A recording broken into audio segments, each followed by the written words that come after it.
Benvinguts, soc la Mar i avui veurem el moviment harmònic simple.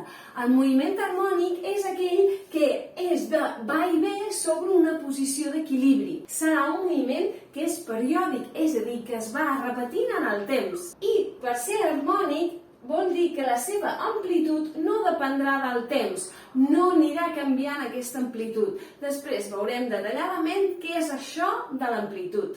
I finalment, per ser moviment harmònic simple, indica que el període és constant, és a dir, requereix el mateix temps per fer aquest moviment de va i ve.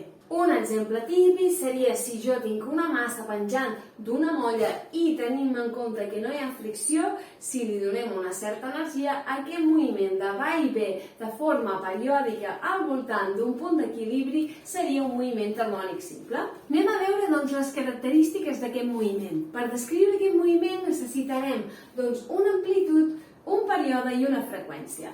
Primer de tot, què vol dir amplitud?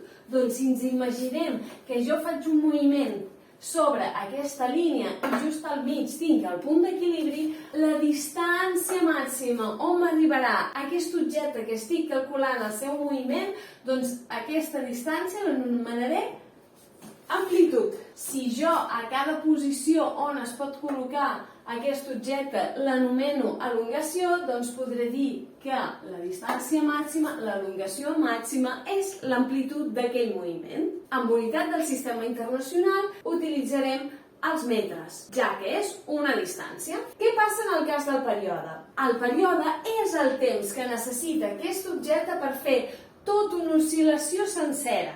És a dir, si es troba a A, anar fins a menys A i tornar fins a A. És a dir, fer tota la volta sencera, tot el recorregut. Doncs el temps que en trigui a fer tot aquest recorregut, tot aquest moviment de va i ve, s'anomenarà període. I com que és un temps, en el sistema internacional es mesurarà en segons. I finalment tenim la freqüència, que la podeu veure representada amb altres símbols, com per exemple aquest. Doncs la freqüència ens indicarà el nombre d'oscil·lacions per unitat de temps que fa aquest objecte. És a dir, és la inversa del període. Per tant, les seves unitats seran segons elements 1 o també l'equivalent a això que són els hertzos. Anem a conèixer ara les equacions d'aquest moviment. Imaginem-nos el que havíem dit. Tinc una massa penjada en una molla que fa aquest moviment de va i ve sobre un punt d'equilibri. Per descriure aquest moviment al llarg del temps ens imaginarem que aquí té un punter que va dibuixant, que va pintant a mesura que va passant el temps. Com puc veure jo que està passant el temps? Doncs m'imagino que estic fent moure aquest paper en funció del temps. Per tant, m'estarà dibuixant la gràfica d'aquest moviment. Doncs si ens imaginem això, que estic movent el paper en aquesta direcció que m'està determinant el temps, doncs el dibuix que observaré serà d'aquesta forma. Tindrà una forma sinusoidal, on tindrà aquí uns pics que seran les elongacions màximes que pot agafar aquest objecte. Per tant, això ens estarà indicant la A, l'amplitud. Llavors, això que equivaldria a la gràfica xt d'aquest moviment, veig que té una forma sinusoidal, per tant, la funció de la posició en funció del temps serà una funció sinusoidal. Com que volem que el màxim que pugui arribar sigui l'amplitud i menys l'amplitud, aquí davant haurem de multiplicar per A, que serà, això, aquesta elongació màxima. I de què dependrà aquest sinus? Doncs dependrà de lo ràpid que es mogui, en aquest cas determinat per la freqüència angular, en el moment que es trobi d'aquest moviment, i també dependrà d'una darrera cosa que és des d'on comença el moviment. Es diu constant de fase. Doncs tindrem això, que la posició depèn de l'amplitud, de la freqüència angular i de la constant de fase. Doncs aquesta és l'equació de la posició del moviment harmònic simple. Anem a analitzar-la una miqueta més en detall. Anem a veure sobretot quines unitats haurem d'utilitzar. Doncs l'amplitud és una distància, tindrà unitats de distància, normalment utilitzarem els metres. Després tindrem que a dintre el sinus hem de treballar en graus o en radians. En aquest cas, sempre la part de dins s'haurà de treballar en radians. Llavors, què voldrà dir? Que això que és el temps sabem que és en segons, llavors la velocitat angular seran radians segon. I finalment, perquè tot això ens doni radians, la constant de fase també haurà d'estar en radians. Ara que sabem les unitats, anem a veure què vol dir això d'aquesta constant de fase. Doncs la constant de fase ens indicarà on s'inicia el moviment. Si quan t és igual a 0, la posició també és 0, és a dir, és la posició d'equilibri, això ens implica que el sinus de tot aquest carro, de tota aquesta fase, ha de ser igual a 0, perquè la A sempre serà positiva. Per tant, per aconseguir que això sigui 0, necessitem que el sinus sigui 0.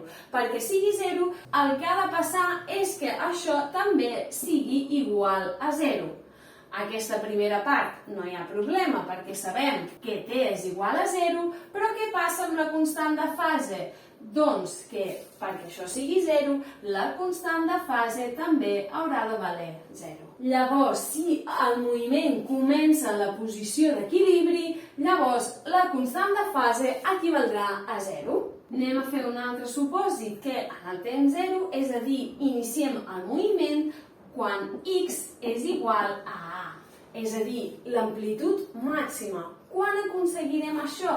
Doncs aconseguirem això quan sinus de la fase sigui igual a 1. Com aconseguim que això sigui 1? Recordem que això val 0, perquè estem a temps 0, doncs dependrà d'aquesta fase. Perquè sinus de l'angle que volem ens doni 1, la constant de fase ha de ser de pi partit per 2 radians. Per tant, ja veieu, depenent d'on comenci aquest moviment, la constant de fase serà una o l'altra.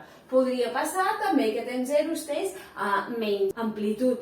Per tant, aquí hauríem de canviar la constant de fase per tal que el sinus en donés menys 1. Anem a veure ara també, però, com podem calcular aquesta velocitat angular en funció del període i de la freqüència. Llavors, la velocitat angular ens diu quanta volta ha fet en un temps determinat. Jo, si sé el temps que trigo en fer una volta i sé que en radians una volta són 2pi, doncs ja puc relacionar la velocitat angular amb el període. Com que la freqüència és l'inversa del període, també podem escriure la velocitat angular en funció de la freqüència com a 2pi per freqüència. Recordant que les unitats seran radians segon. Una vegada tenim clar el concepte de l'equació de la posició, anem a veure les altres equacions d'aquest moviment. Per exemple, la de la velocitat en funció del temps. Recordem que què serà la velocitat? Doncs la velocitat és la derivada de x respecte del temps. Per tant, per aconseguir aquesta equació, simplement el que haig de fer és derivar la funció posició. Si derivo aquesta funció, veurem que em dona amplitud per velocitat angular per cosinus de omega t més la fase. Fixeu, el sinus al derivar-lo s'ha convertit en cosinus i he multiplicat per la derivada del de dintre, que és la velocitat angular. El mateix puc fer per l'acceleració. Si vull tenir l'equació de l'acceleració en funció del temps, el que puc fer és la derivada de la velocitat respecte del temps, derivo aquesta funció i en aquest cas veig que em donarà menys amplitud per velocitat angular al quadrat per sinus d'omega t més la constant de fase. També de la mateixa manera he derivat el cosinus, la constant m'ha quedat fora, el cosinus m'ha donat menys sinus, d'aquí el negatiu, i he derivat el que hi ha dins el cosinus i per això em dona velocitat angular al quadrat.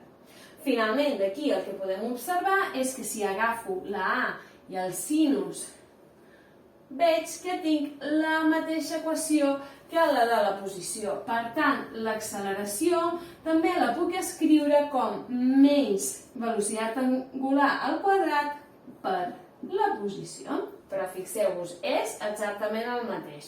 Si recordeu una i sabem derivar, no cal que recordeu les altres. Doncs fins aquí la petita explicació del moviment harmònic simple. Si us ha agradat el vídeo, si us plau, poseu un m'agrada. Si us agrada el canal, si us plau, subscriviu-vos i compartir-lo. I també tornar-vos a recordar que si teniu qualsevol dubte, qualsevol comentari o ganes de que expliqui algun tema en concret, si us plau, dirigiu-vos als comentaris i tot donant poder us contestaré. Moltes gràcies!